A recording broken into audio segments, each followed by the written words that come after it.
एक computer network security जो होता है, जिसमें हम लोग पूरे के पूरे नेटवर्क को सिक्योर करते हैं और उसके कुछ एस्पेक्ट्स होते हैं, बहुत सारी चीज़ें। ठीक है, जब भी हम लोग कोई डेटा कम्युनिकेशन करते हैं तो उस डेटा कम्युनिकेशन में बहुत सारी चीज़ें शेयर होती है। लाइक रिसोर्सेज शेयर होती हैं, हमारे डेटाबेसेस शेयर होते हैं, हमारे वेबसाइट शेयर होते हैं, वेब पेजेस शेयर होते हैं, कुछ डॉक्यूमेंट शेयर होते हैं, बहुत सारे डेलिकेट डेलिकेट मैसेजेस शेयर होते हैं, इंफॉर्मेशन शेयर होती है। तो यहाँ पे बहुत सारी चीज़ें शेयर होती है। तो जब भी हम लोग किसी से भी कुछ भी शेयर करते हैं तो हम लोग वहाँ पे चाहते हैं कि उस चीज़ में हम लोग को थोड़ी बहुत सिक्योरिटी मिले, ताकि उस चीज़ों का मिसयूज ना हो पाए। तो यहाँ पे जब भी हम लोग किसी भी कंप्यूटर का नेटवर्क बनाते हैं, नेटवर्क मीन्स क्या होगा कि हम लोग चार कंप्यूटर कनेक्ट करके हम लोग एक नेटवर्क बना लिए, तो उस नेटवर्क को भी सिक्योरिटी की जरूरत पड़ती है। वो नेटवर्क को अगर ओपन हम लोग एक्सेस दे देंगे तो कोई उसका मिसयूज कर सकता है। तो उसीलिए यहाँ पे सिक्योरिटी की आवश्यकता होती है। तो यही यहाँ पे हम लोग देखते हैं कि क्या क्या उसके एस्पेक्ट्स वगैरह होते हैं, वो सारी चीज़ें हम लोग यहाँ ओवरव्यू में डिस्कस करेंगे। Computer network security consists of measures taken by the business or some organizations to monitor and prevent unauthorized access from the outside attackers।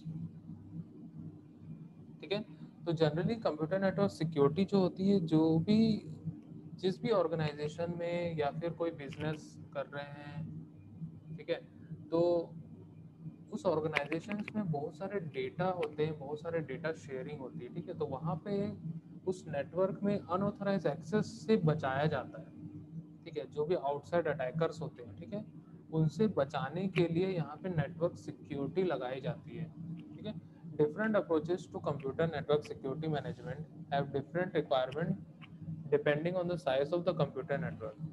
For example, a home office requires basic network security, while large businesses require high maintenance to prevent network from malicious attacks।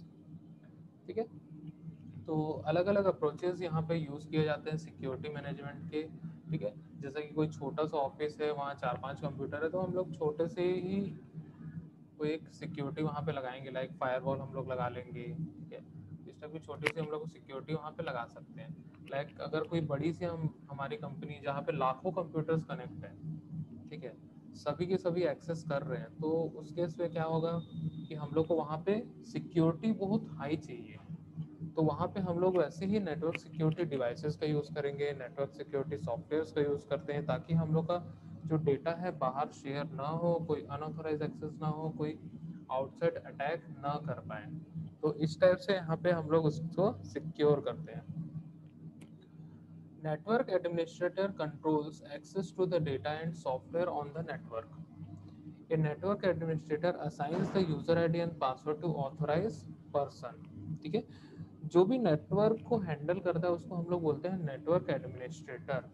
ठीक है, जो सारे के सारे data के access को control करता है, जो भी सॉफ्टवेयर के इंस्टॉलेशंस होते हैं, डेटाबेस एक्सेस होते हैं, ठीक है, रिसोर्स के एक्सेस होते हैं, सब के सब एक्सेस कौन कंट्रोल करेगा? नेटवर्क एडमिनिस्ट्रेटर करेगा। तो नेटवर्क एडमिनिस्ट्रेटर ही इस नेटवर्क को सिक्योरिटी प्रोवाइड करता है विद डिफरेंट डिफरेंट मेजर्स। ठीक है, और यहाँ पे जो भी पर्सन उस नेटवर्क को एक्सेस करना चाहता है तो उसके लिए पर्टिकुलर एक आईडी और पासवर्ड दिया जाता है, जो उस आईडी और पासवर्ड से लॉगिन करके उस डेटा को एक्सेस करेगा।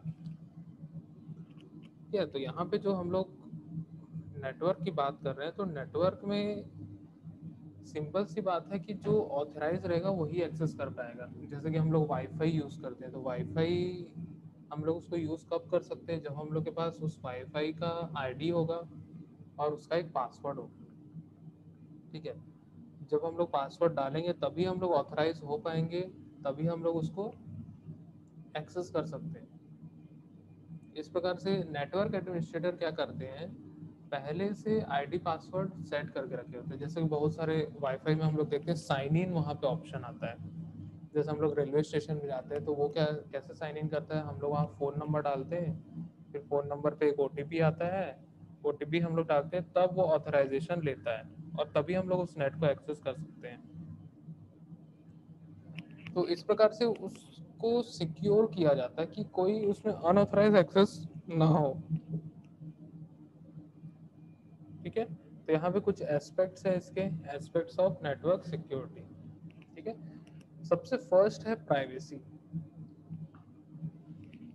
प्राइवेसी, सेकंड है इंटीग्रिटी, थर्ड है ऑथेंटिकेशन, फोर्थ है नॉन रेपुडिएशन। ठीक है, 4 टाइप के एस्पेक्ट्स यहाँ पे होते हैं। मीन्स हम लोग इसको टाइप भी बोल सकते हैं, टाइप्स ऑफ नेटवर्क सिक्योरिटी अभी हम लोग इसको बोल सकते हैं, लेकिन हम लोग यहाँ पे टाइप्स नहीं बोलेंगे, यहाँ पे एस्पेक्ट्स बोलेंगे, क्योंकि नेटवर्क सिक्योरिटी के अंदर क्या क्या मेन चीज़ें हम लोग फोकस करते हैं वो यहाँ पे दी हुई है। तो सबसे पहला प्राइवेसी होता है, सेकंड होता है मैसेज इंटीग्रिटी, थर्ड होता है ऑथेंटिकेशन, फोर्थ होता है नॉन रेपुडिएशन। तो सबसे पहले हम लोग डिस्कस करते हैं यहाँ पे privacy. Privacy means both the sender and receiver expects confidentially. The transmitted message should be sent only one intended receiver, while the message should be opaque for other users. Only the sender and receiver should be able to understand the transmitted message, as eavesdroppers can intercept the message. Therefore, there is a requirement to encrypt the message so that the message cannot be intercepted. This aspect of confidentiality is commonly used to achieve secure communication. ठीक है, तो यहाँ पे privacy, जब भी हम लोग कोई भी मैसेज सेंड करते हैं तो सेंडर और रिसीवर के बीच में प्राइवेसी मेंटेन की जाती है। प्राइवेसी मीन्स कि जो भी हम लोग मैसेज सेंड कर रहे हैं वो सिर्फ और सिर्फ सेंडर को पता होगा, वो सिर्फ और सिर्फ सेंडर को पता होगा, और जो उसको रिसीव कर रहा है उसको पता होगा। मीन्स दोनों के बीच में ही वो कम्युनिकेशन होगा, थर्ड पर्सन को वहाँ पे पता नहीं चल पाएगा कि क्या मैसेज हम लोग सेंड किए। तो मैसेज जो होगा, जो सेंडर और रिसीवर के बीच में भेजा जा रहा है, वो पूरी तरह से थर्ड पार्टीज के लिए, थर्ड यूजर्स के लिए ओपेक होगा। ओपेक मीन्स उसको एक्सेस नहीं मिलेगा उस मैसेज का, वो देख नहीं पाएगा, उसको पता ही नहीं चल पाएगा। ठीक है, तो जनरली जो ईव्सड्रॉपर होते हैं, ईव्सड्रॉपर मीन्स जो कोई नेटवर्क में घुस के, ठीक है, या फिर किसी के चैट को देख के मतलब से नज़र रखते हैं उसमें, उसको बोलते हैं ईव्सड्रॉपिंग। तो ईव्सड्रॉपर्स जो होते हैं बहुत सारे होते हैं, जैसे कि गवर्नमेंट ऑफिसेस वगैरह में होते हैं। गवर्नमेंट ऑफिसेस वगैरह में क्या होते हैं कि वो नेटवर्क से क्या मेल गया, ठीक है, क्या डेटा शेयर हो रहा है, क्या नोटिस वहाँ से निकला है, ठीक है, कौन से टेंडर्स वहाँ से निकले हैं, तो ये सारे चीज़ों पे नज़र रखते हैं। और जैसे ही वहाँ पब्लिश होता है उसको चुरा लेते हैं, या फिर कोई सेंड किसी का ईमेल को, ईमेल के ऊपर नज़र रखे हुए हैं, वहाँ से कोई ईमेल को रीड कर लिए, इंफॉर्मेशन वहाँ से चुरा लिए, तो ऐसा भी करते हैं। तो इसीलिए यहाँ पे प्राइवेसी मेंटेन की जाती है। तो प्राइवेसी यहाँ मेंटेन कैसे करेंगे, यहाँ पे एनक्रिप्शन की ज़रूरत होती है। जब भी कोई मैसेज सेंड होता है तो उसको हम लोग कोई दूसरे फॉर्म में चेंज कर देते हैं, दूसरे फॉर्म में चेंज किए, देन उस पर नेटवर्क में हमने उसको भेजा और रिसीवर रिसीव कर लिया, देन उसके बाद वहाँ पे डिक्रिप्ट हो जाता है। तो यहाँ पे एक एनक्रिप्शन डिक्रिप्शन प्रोसेस यहाँ पे यूज़ किया जाता है, जिसके थ्रू हम लोग मैसेज में प्राइवेसी मेंटेन कर सकते हैं। ओके, सेकंड पॉइंट है message integrity. Data integrity means that the data must arrive at the receiver exactly it was sent. There must be no changes in the data content during transmission, either maliciously or accident in a transit.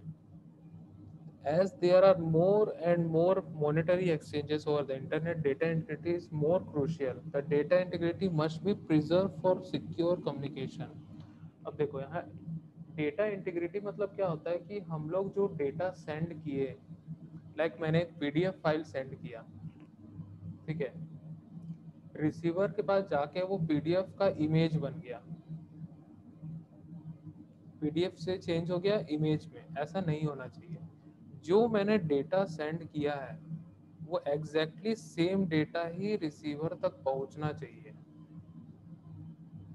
जिस sequence में वो data यहाँ से send किया गया है उसी sequence में वहाँ पे पहुंचना चाहिए।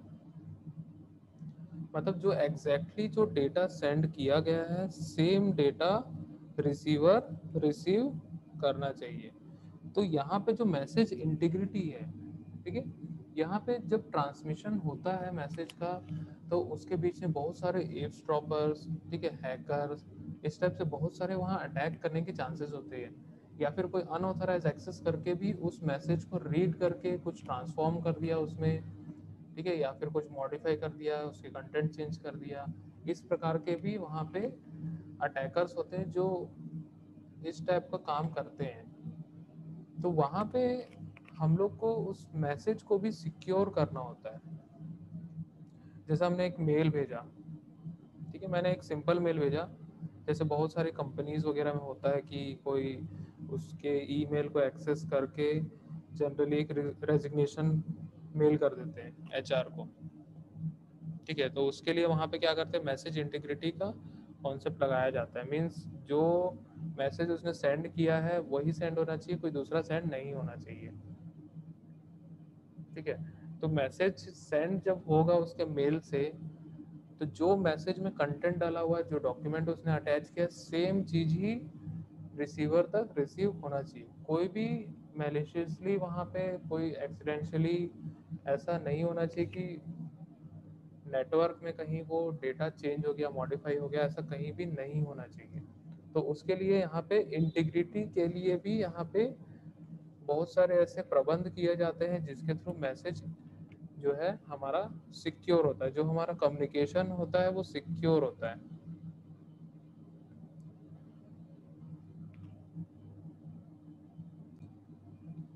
Endpoint authentication means that the receiver is sure of the sender's identity.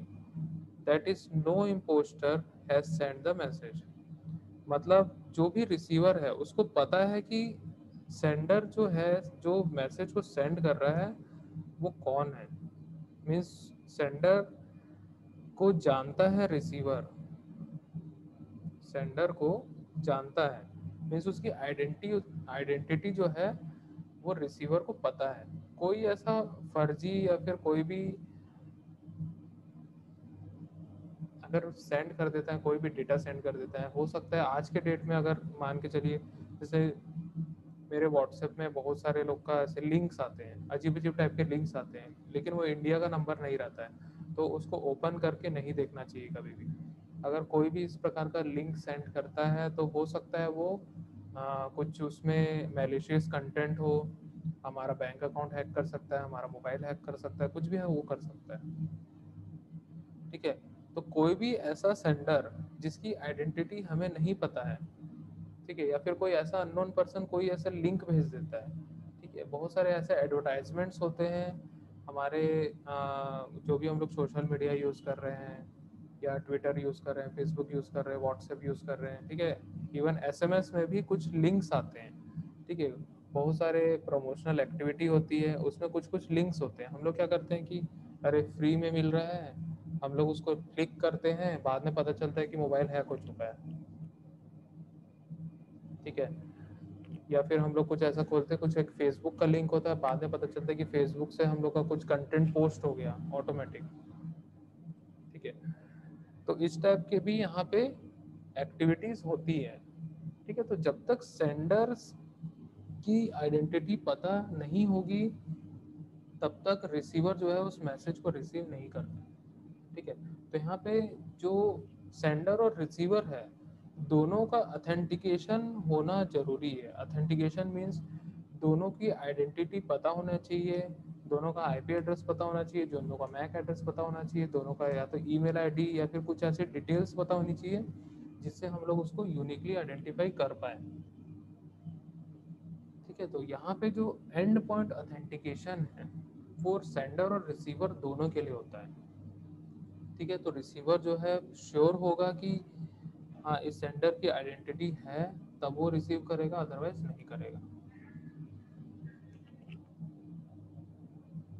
Okay, fourth point है हम लोग का यहाँ पे non repudiation. Non repudiation means that the receiver must be able to prove that received message has come from specific sender. The sender must not deny sending messages that he or she sent. The burden of proving the identity comes on the receiver. For example, if a customer sends a request to transfer the money from one account to another account, then the bank must have proof the customer has requested for the transaction. ठीक है। Generally non reputation मतलब क्या होता है कि जो भी sender है अगर किसी रिसीवर को मैसेज सेंड करना चाहता है, कोई भी नेटवर्क कोई भी रिसीवर मना नहीं कर सकता कि मैं इसका मैसेज को रिसीव नहीं करूंगा। ठीक है। तो रिसीवर एबल होना चाहिए उसको रिसीव करने के लिए, इधर उसकी आइडेंटिटी हो या ना हो। ठीक है। कभी भी रिसीवर जो है सेंडर की मैसेज की रिक्वेस्ट जो है उसको डिनाई नहीं कर सकता है। ठीक है, उसका खंडन बिल्कुल नहीं कर सकता। अगर सेंडर चाहता है उसको सेंड करना तो वो करेगा। ठीक है। रिसीवर कभी भी मना नहीं कर सकता है। ठीक है। इसका बहुत अच्छा एग्जांपल मैं बताता हूँ। लाइक हम लोग किसी का कॉल को ब्लॉक करते हैं या व्हाट्सएप में ब्लॉक करते हैं, फेसबुक में ब्लॉक करते हैं। ठीक है।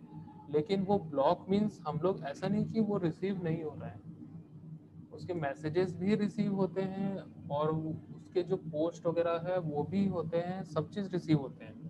लेकिन सिर्फ और सिर्फ हम लोग को शो नहीं होता है वो। हम लोग को लगता है कि वो हमें सेंड नहीं कर पा रहा है, लेकिन हमें वो सेंड कर सकता है। लेकिन बस हमारे जो चैट में या फिर जैसा भी हम लोग का जो भी जहाँ पे भी मैसेज डिस्प्ले होता है वहाँ पे वो शो नहीं होता, उसको डिसेबल किया जाता है। ठीक है। जैसा व्हाट्सएप पे हम लोग ब्लॉक करते हैं, किसी को भी ब्लॉक कर सकते हैं। ठीक है। तो जब ब्लॉक करते हैं तो क्या होता है, कोई भी पर्सन, जैसे किसी भी एक सिंगल पर्सन को हमने ब्लॉक कर दिया, ठीक है, वो पर्सन हमें मैसेज सेंड नहीं कर सकता, कुछ भी चीज़ सेंड नहीं कर सकता। ठीक है। हम उसके लिए डिसेबल हो जाते हैं, हम उसके लिए डिसेबल हो जाते हैं। ठीक है। और वो हमारे लिए डिसेबल हो जाता है, दोनों एक दूसरे के लिए डिसेबल हो जाते हैं। लेकिन जिसको हमने ब्लॉक किया है वो अगर हमें मैसेज सेंड करना चाहते हैं तो वो कर सकता है, वो कर सकता है और करता भी है। ठीक है। बस हमें दिखता नहीं है। ठीक है। वहाँ की जो विजिबिलिटी होती है, ठीक है, उसको डिसेबल कर दिया जाता है वहाँ पे। ठीक है। लेकिन जब भी हम लोग जैसे कॉल वगैरह ब्लॉक करते हैं तो भी हम लोग रिसीव करते हैं, वहाँ पे ब्लॉक्ड मैसेजेस ऐसा आता है, ब्लॉक्ड कॉल्स करके हम लोग को नोटिफिकेशन आता है। ठीक है। तो वो हमारे फ़ोन का फीचर होता है। ठीक है। फ़ोन का फीचर या ऐप्स के जो फीचर्स होते हैं वो उसका फीचर होता है। कभी भी कोई भी नेटवर्क ऐसा नहीं कर सकता कि कोई भी मैसेज सेंड करना चाहता है और रिसीवर उसका खंडन कर दे या फिर डिनाई कर दे उसको, ऐसा कभी भी नहीं कर सकता। ठीक है। तो हम लोग जो सेंडर जो सेंड कर रहे हैं और रिसीवर जो रिसीव कर रहा है, तो दोनों का प्रूफ होना चाहिए, मतलब वो ऑथराइज होना चाहिए, सिंपल सी बात। ऑथराइज होना चाहिए उस नेटवर्क को यूज़ करने के लिए और वो उस प्रकार से कहीं पे भी मैसेज सेंड कर सकता है। ठीक है। तो यहाँ पे हम लोग 4 पॉइंट्स देखे, privacy, message integrity, and point authentication, and last one is non reputation.